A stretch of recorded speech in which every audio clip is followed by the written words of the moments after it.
Okay, so Alison and Clare, it's lovely for you to come and speak with us today about your book, Cornish Angels, and the project that you did exploring the churchyards of Cornwall and recording these wonderful images. Could you tell us how the project took shape originally for both of you? How it? Well, we were on holiday before we lived in Cornwall a very long time ago, and we went to Boscastle, and we found a three churches leaflet and thought, oh, well, that looks interesting. And we went along the coast to Forbury first, and we were pootling about in the churchyard, and we found our first Cornish Angels head there. Beautiful little carving, very delicate, wispy hair, snub nose, and it was so unlike anything else we'd ever seen. And then we noticed more, and then more, and we then we went back home, and then we moved. We moved down to Cornwall, not because of that, but we were moved, and then we decided to take up the trail again, and we couldn't stop. Once we'd started, we kept finding more of these little faces, and then as time went on, we just realised we've got to do something with them. Nobody seemed to know about them, and they needed to be collated, because even in the first 5 years of us researching, we noticed some were deteriorating. So, now, 25 years later, some have gone. And some are in danger of going. And so that's how it all started. It was to try and record them and get the news out about them and get people interested. But it was like discovering treasure, really, because after we went to Forbury, then we went to Minster, and there were quite a few gravestones which are flat, and they were covered up with leaves and moss. And we got used to just seeing a tiny bit of carving on the slate, and you just brush away the leaves, and a little wing would appear, and a bit more, and then this beautiful little face. Or sometimes you'd find a face at each corner. And sometimes you find they got breasts. And then you realise the carving actually was dedicated to a man. And you thought, what's going on here? And then some of them are beautiful little faces with hair, and it seemed like a kind of bud coming out of their head, which we didn't know still whether it's to do with kind of a love of nature or whether it's kind of the Holy Spirit coming out. I mean, we've done this book to share the images and to see what other people make of them, because there's all kinds of iconography used about dying and how people might have looked. Are they portraits of how people looked, or are they just kind of how the carver imagines a beatific spirit, So it's full of questions, this little book. Here it is, isn't it? We're very proud of you. Thank you very much, by the way, for publishing it. It's been a real pleasure to bring it into publication, because, as you say, it's an untold story, I think, isn't it? Yeah, there was a book many years ago about the 17th century as opposed to 18th century carvings, and going further back. And then there was a lady called, I can't remember what her name, Jennifer. It's Jennifer Anderson, who lived in Troy. Jennifer Anderson, yes. And she did a book as well, but it sort of just touched on it. And she did rubbings, and you couldn't always see them very clearly. It's before photography was really good in books. So, yeah, it needed to be told, this story. And she hadn't actually travelled a long way to find them. She'd just travelled in her locality around Foy. But we've done the length and breadth of Cornwall, really. Originally, not everywhere, though, yes. Still. And, there's still places to find. We found one last week that we'd never seen before. where was that? St. Helens, was it? There's one at St Helens Church, yes. Yes. St Helens. I mean, Alison's got 202 faces on her Cornish Angels Pinterest page. So you can just look at those, but they're usually just the faces and they haven't got the stories. They're just the images. But that shows you, you know, there's 202 so far and there are more to be found. Well, I haven't put them all on. So there's probably about 400, I think, altogether. Okay. Some aren't very readable, though, and some are subsumed by lichen. And were there particular parts of Cornwall where you found them to be particularly prevalent? Yes, mid-Cornwall, St Teth, excuse me, St Teth and St Judy, particularly that area. Yeah, mid-Cornwall, anywhere where there was a slate quarry, there's more around there. In Penwith, where we used to live, there's hardly any. There's one or two, but not many. And the bulk are mid-Cornwall and going to North Cornwall and just lipping over the border into Devon. To be honest, if you find there's a village or a place with St at the beginning, there's usually a church. And it's amazing. You might have a very small village and a massive church. And it just sort of shows you how over 200, 250 years, well, the churches are much older, actually, some of them. They're 12th century onwards, how important the church was. And there have been to sacred Cornish sites for a long time before the churches even were there. So they're very special. And these faces are special too. And was there a particular period in history where they were prevalent as well? Yes, Georgian, all through the Georgian era. Late 1600s going into the Georgian era and going into the first part of the Victorian era. That's the main time. I think the bulk of them are around about 1750 to 1790.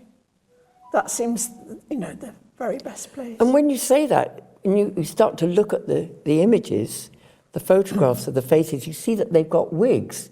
There's, you know, Yes. there's actual costume and there's hairdos, and which are pointed out in the book, which give you clues about the time that they lived. So it's fascinating, particularly the hairdos, I think. And the hairdos are really interesting, fantastic. and that led me on to discovering all sorts of distasteful things about what they used to do to wigs, plastering it with white powder and leaving them on for weeks and weeks because the hairdos were so complicated, they couldn't really undo them, and then they would have to literally crack them open at the end of a few weeks. And you can imagine that there's lots of comments about hair being very rancid. Oh dear. So they look very beautiful on the stones, beautifully ornate, but when you think about the reality, it's slightly different. Also with fashion, I mean, Margaret Wickett and her upturned bra. You want to talk about that? Oh, Margaret Wickett, we couldn't believe our eyes when we saw her, and she was following the fashion for exposed bosoms. And there she is on her gravestone, just exposed. And we thought, well, what's going on here? But it was a fashion. And this was in the sort of mid-1700s, or early mid-1700s. That was astounding. And then there was another chap we found in it looks like a woolly jumper, which we still haven't got to the bottom of. Charles Morehouse. Yes, that's right. That was Forbury as well. Mm. And he looks like he was a fisherman or something, but he didn't seem to be from when I was looking into the family, because finding these stones and seeing these wonderful names and faces and the clothing and wanting to know more about them, I started looking into family histories of some of them.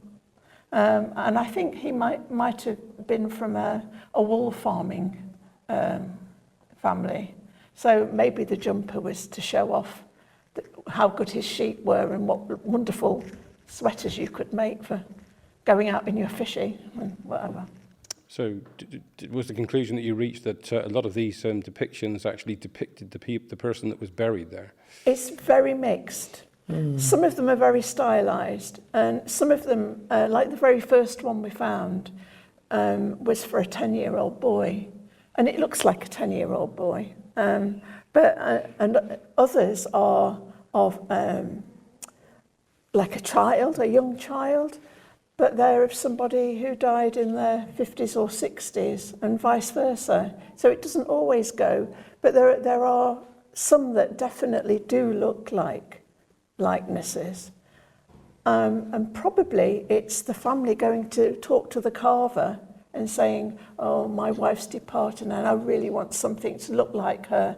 And what does she look like? Well, she had a big white wig and she had ringlets and she always wore her pearls. And so I think it's a mixture of what they look like and what the relatives wanted to depict and what the carver decided. So I don't know, your guess is as good as mine as to whether they are really likenesses, but some of them, you know, you just get a gut feeling that that is what they look like. But you also can see the mark of a carver.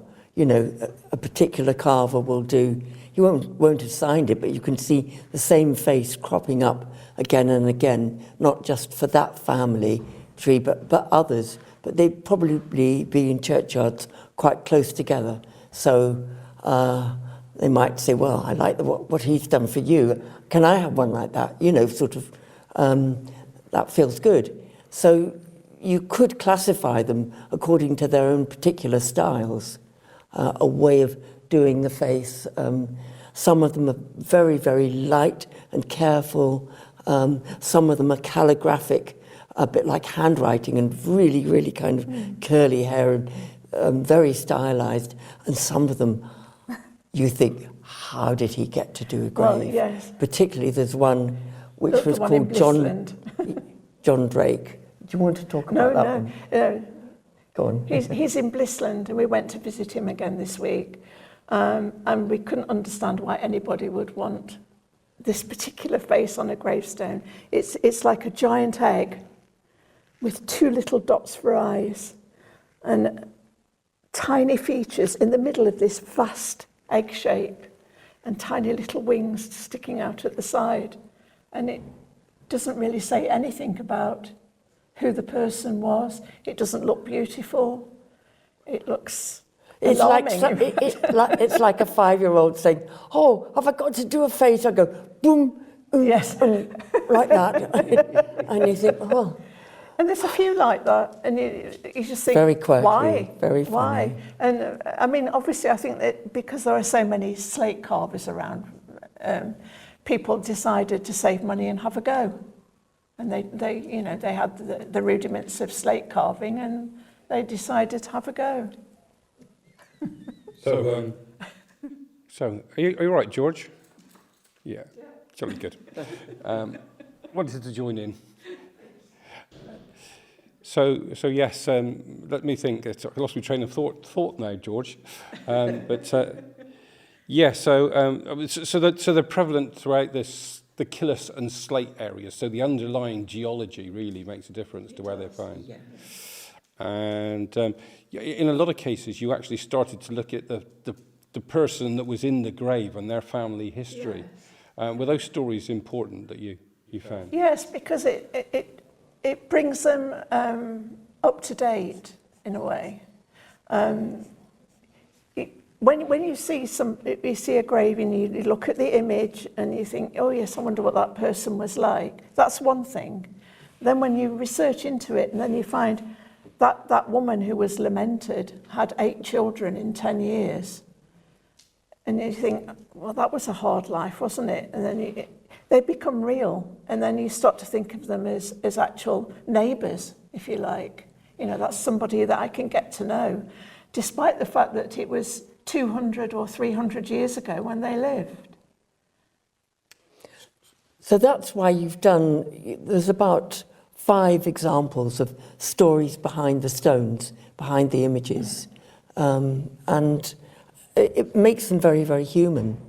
And that's, I think, probably one of the biggest draws, is that when you see the faces, they just are so human. They're so kind of, a lot of them have pathos. They have different expressions for a start. They're not formalized like often, you know, with gravestones. You think, well, they do the standard pattern according to the pattern book, kind of very rigid. But these are people with expressions. So this project became many faceted, really, because there was the changing fashions, the changing styles of the carvers, and also, as you were saying, it became a window into the lives of some individuals that you could really make personal connections with. Absolutely. Yes. And this is still ongoing. I'm still looking into more and finding out about more of them. Well, we'd really like to learn about more stories as you go along, about more discoveries. It would be really fascinating. Watch this space.